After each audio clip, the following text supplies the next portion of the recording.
Bonjour à tous, je viens vous voir aujourd'hui pour vous parler de mes 4 dernières lectures. Donc on commence tout de suite par Sa disparition.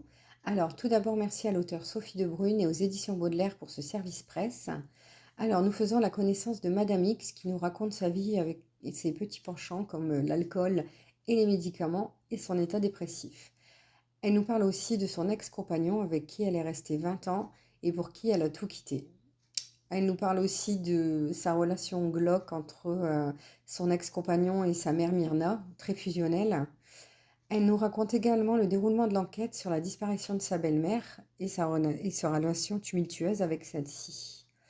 Alors, pourquoi la police s'acharne à l'interroger, à la vouloir coupable, alors qu'un voisin, en fait, l'a innocentée? L'histoire se met en place tranquillement jusqu'au dénouement final que j'ai beaucoup apprécié. Sincèrement, ouais, j'avais pas vu comme ça, mais c'était vraiment top.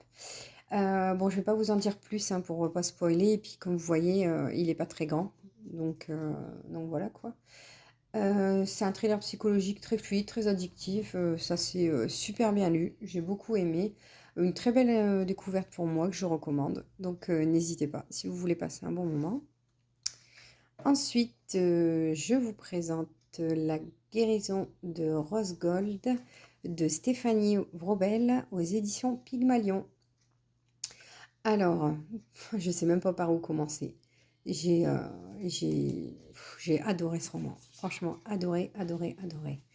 Tout d'abord, merci aux éditions Pygmalion pour ce service presse. Pour ce premier roman, l'auteur Stéphanie Vrobel tape vraiment très fort niveau psychologie, hein. Allez, je vous en dis plus parce que là, c'est vraiment un livre, il faut vraiment pas passer à côté, hein. Alors ici, on fait la connaissance de la mère Patty et de sa fille Rose Gold.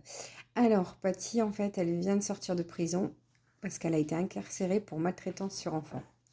Pour elle, c'est une monumentale erreur. Sa fille était bien malade et elle a consacré toute sa vie à la guérison de sa fille. Elle crie à l'injustice encore aujourd'hui.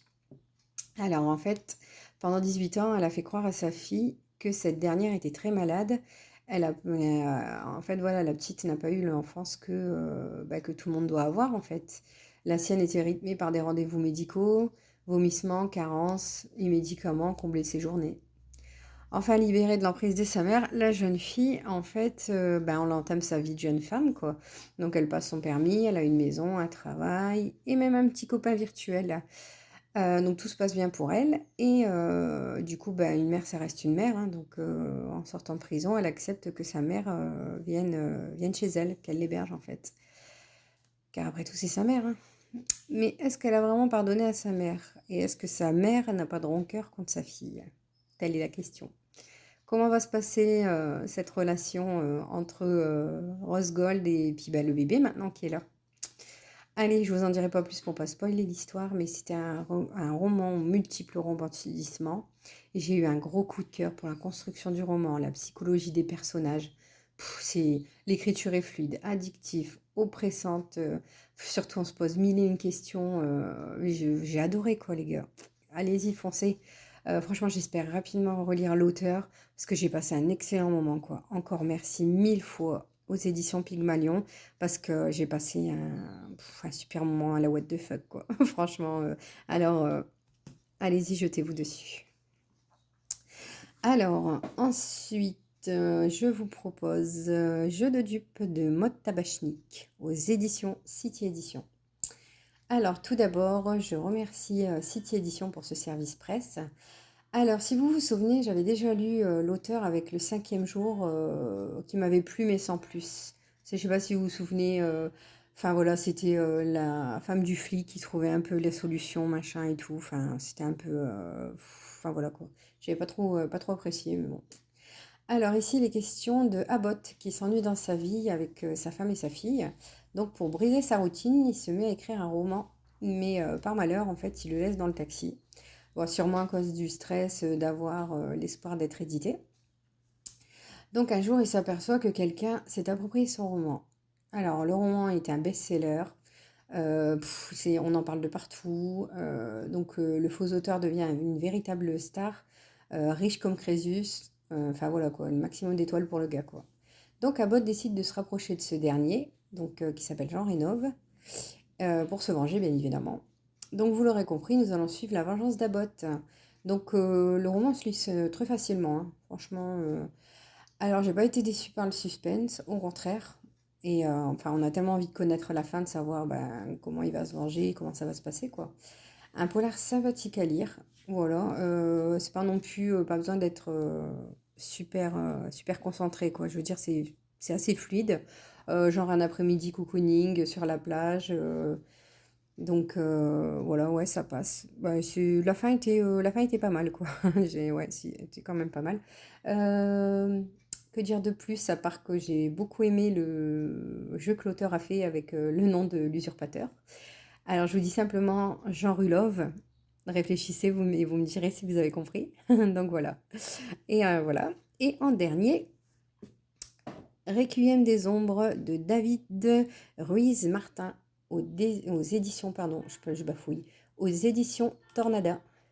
Alors tout d'abord, eh ben, je remercie la maison d'édition pour ce service presse, je remercie Joël. Alors ici, les questions de Donovan Lawrence, qui a la cinquantaine aujourd'hui. Alors c'est un romancier qui rencontre beaucoup de succès, mais depuis le décès de son père, il a le syndrome de la page blanche. Alors, c'est un homme qui vivote depuis qu'il a ses 14 ans et où son frère Vigile a disparu dans les brumes d'une journée de l'année 1973.